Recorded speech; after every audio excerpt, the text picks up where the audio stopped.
Egunon eta ongi etorri guztioi. Gaur gure herrikide izan ziren pertsona batzuei omenaldi xume bat egiteko asmoarekin batu gara. Herri honengatik egin eben beharra aitortu eta esker ona adierazteko. 1936 urteko uztailean, Errepublikaren kontrako altxamendu militarra gertatu ostean gerra sortu zen. Gerra egoeran, antolakuntza eta prestaketa militarraz gain, beste ardura batzuk bete behar ziren. Udal ardurak, herritarren hornidura, errefuxiatuen etorrerak, jabegoen zaintzak eta beste edozein bat behar. Horretarako batzorde desberdinak eratu ziren.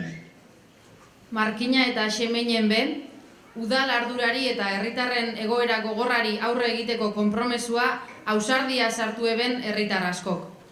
1936ko irailaren bukaeran, frontea gure mendietan 7 hilabetez finkatu zen. Gabezia eta arriskua handiagotu ziren. Eta pertsona hauen beharra ezinbestekoa, zuzena eta gizatasunez betetakoa izan zen.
1937ko apirilaren 27an, frankistek frontearen lerroa gainditu eta gure herria okupatu eben.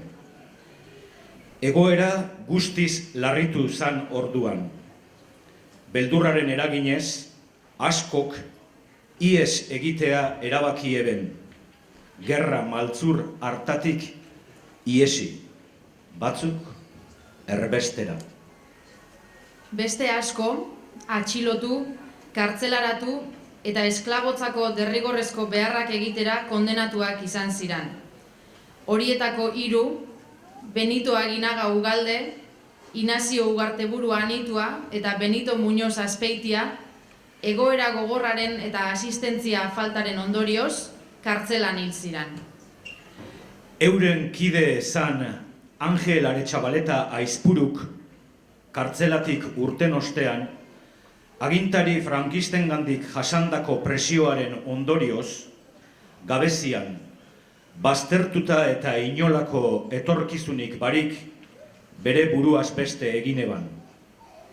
Beste batzuk herrian geratu ziran edo itzultzea erabaki eben. Egindako beharrak gerrarekin zerikusirik ez zuela izan pentsatuta.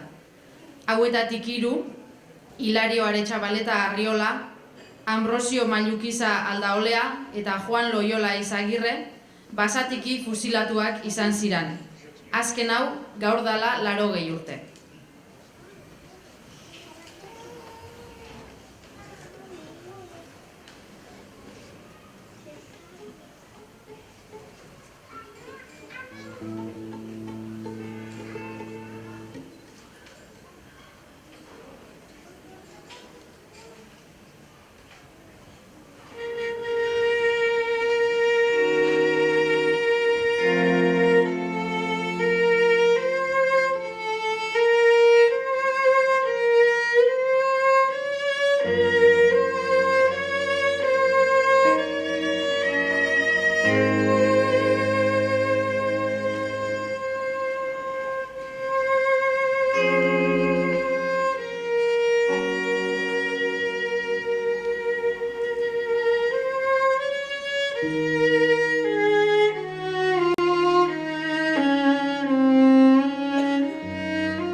Benito Aginaga, Benito Muñoz, Inazio, Ángel, Hilario Ambrosio, eta Juan heriotzara eramanak izan ziran.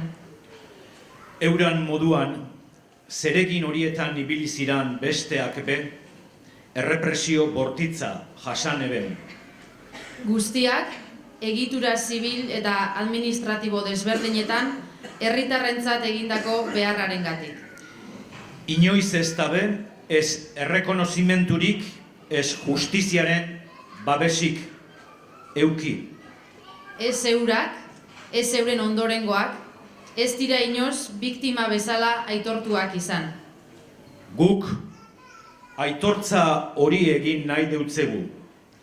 Udalak ondoren irakurriko daben adierazpen instituzional baten bidez, eta udaletxean gaurtik aurrera ipiniko dan oroigarri bategaz. Herri moduan, euren oroimena, memoria, gorde eta mantendu daigun.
Oin bidie emongo dotzeu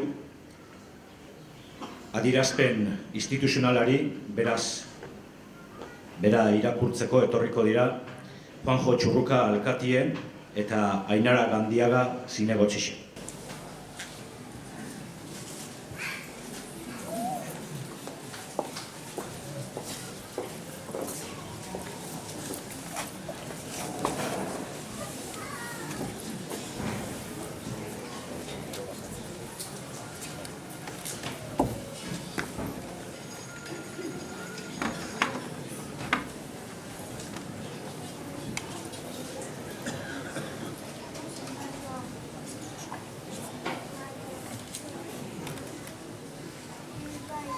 Orain dela 80 urte, 1956ko uztailean, Errepublikaren aurkako altxamendu militarra eman zan, eta horren eraginez, gure herritarrek gerra latz bat jasan behar izan eben.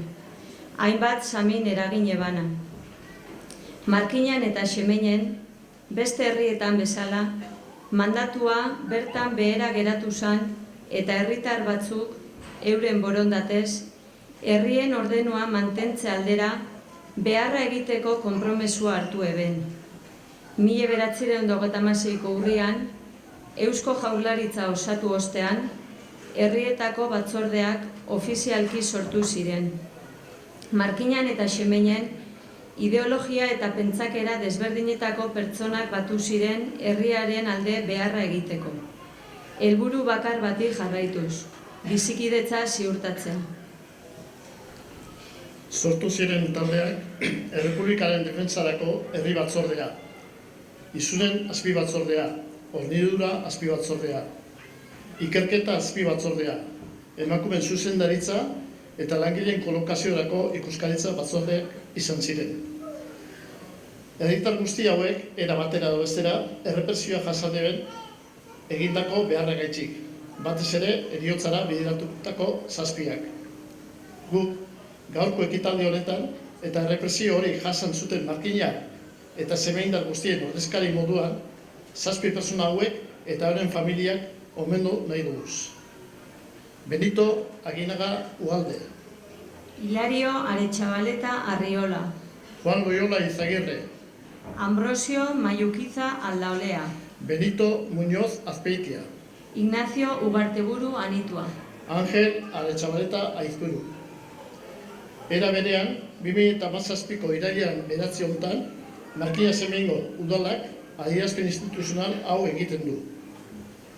Garai hartan, udal lehiaketan aritu ziren herrikidei egin zuten beharra aitortzea eta esker ona adieraztea. Behar hori betetzeagatik, errepresioa jasan eben herrikidei eta euren familiei frankismoaren biktima izaera errekonozitzea. Izan zirelako gara.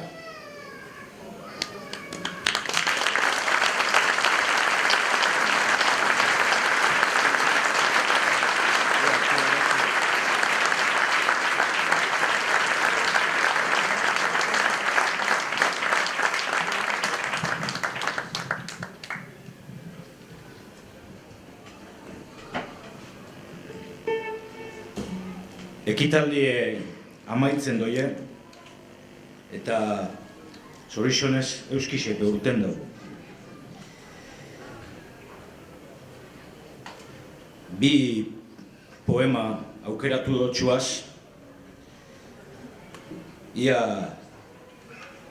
bizi izandakoaren hori kontatzeko ez dago hitzik, baina agian poesiak zauri batzuk sendatu aldauz.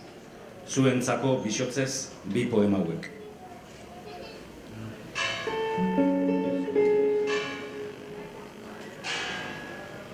Nahikoa zait gure herrian hiltzea, hemen ehortzirik egon, bertan urtu eta desegitea, lurrean belar gisa berpizteko. Gure herrian hasitako haur batek ebaki duen lorea izateko. Nahikoa zait gure aberriaren altzoan izatea lur, belar, lorea. Dathua Takuan, palestinar poeta.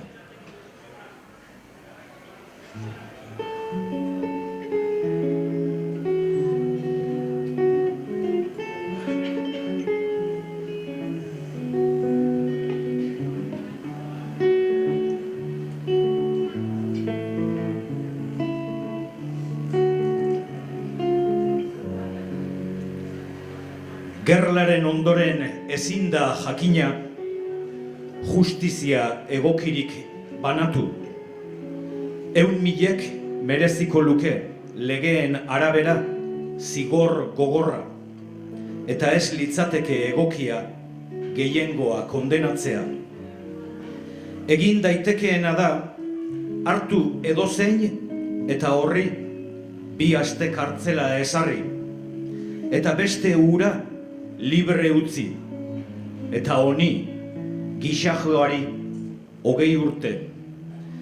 Eta gero hartu beste bat eta horri, errudun handi horri, ostera, zigorra beharrean urrezko medaia bat publikoki ezarri, edo pribatuan, eta hurrengoari 3 urte, eta horko beste kriminal zital horri, indemnizazio aberatsa, biktimalez.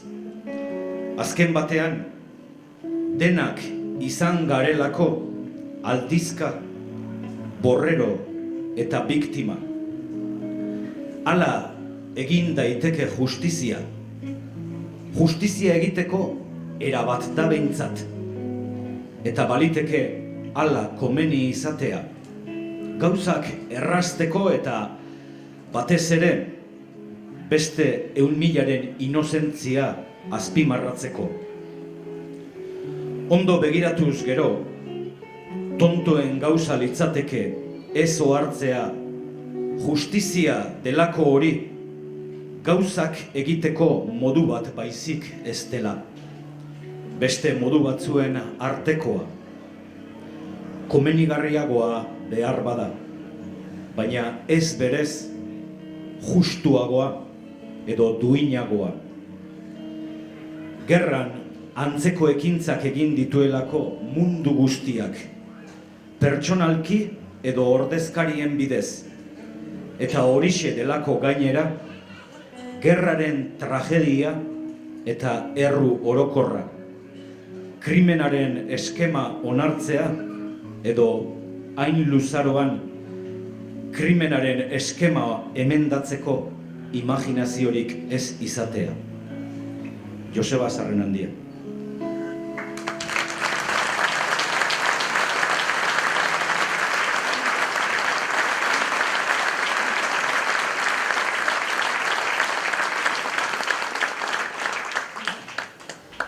Bueno, nik 3 bertso idatzi dudaz gaurko egunan omenez, eta ia kapasana zen Larregi emoziono barik kantetako, ze dauket korapillo handi bat ez da rixen, da, bueno, bestela urrengo baten barriro.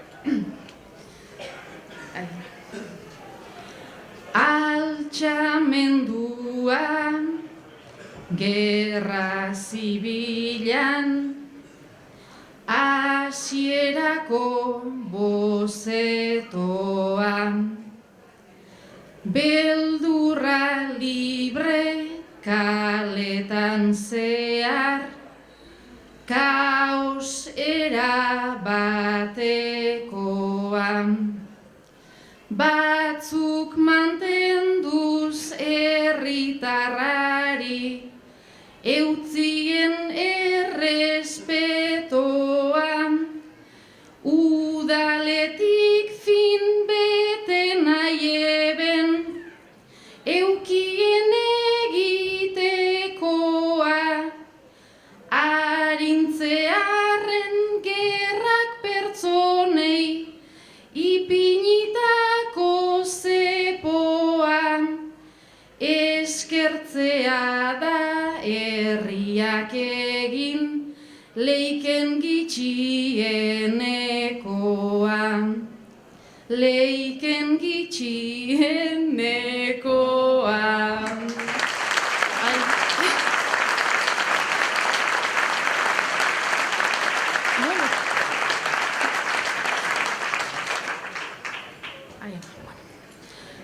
Baina bihotzez jokatzea da, maiz jokatzea lepoa. Eriotza zan apirilarek, zekarren eskupekoa. Batzuk gozez ta besteak tiroz, zulatuta txalekoan, injustizia baten kronika, beste askoren antzekoa. Desegin daiten ohitura hori, dandana isiltzekoa. Kontatzea da herriak egin, leiken gitxienekoa, leiken gitxienekoa.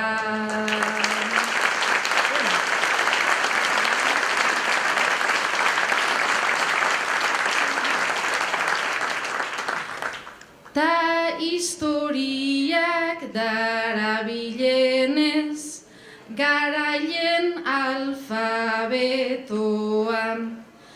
Hautatzen dabe nori ipini, amnesiaren txertoa. Nor dan biktima ta nor hilotz bat, aitorpenik gabekoan. Nor dan liburu bateko argazki, nor bide bazterrekoa. Aurrerapenik ez dagoanez, azten bada atzekoa. Oroitzea da herriak egin, leiken gitxienekoa, leiken gitxienekoa.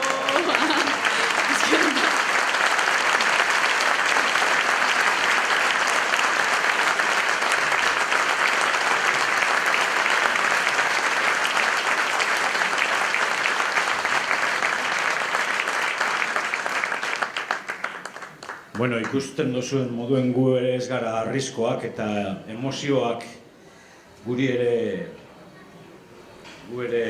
heltze jaku.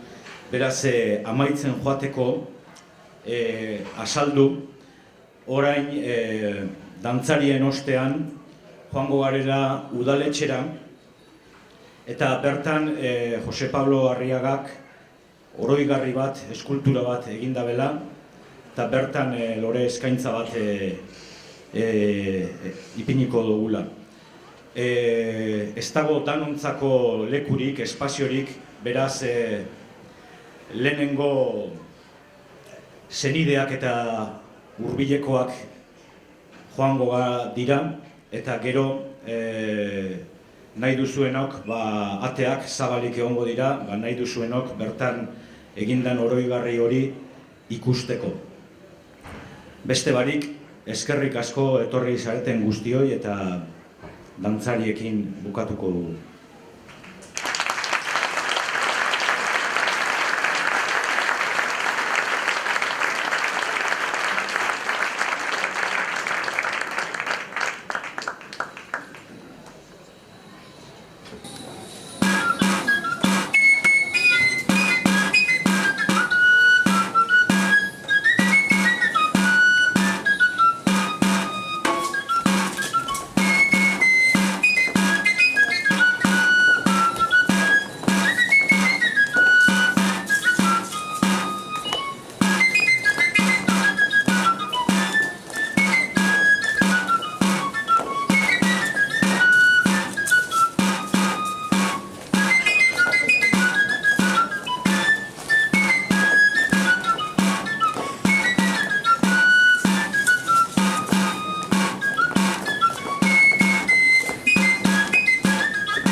Moduen, oine udaletxerutze joango gara, beraz hortik espaziori badaukago, elkarrekin joango gara, txistulabixaren atzetik.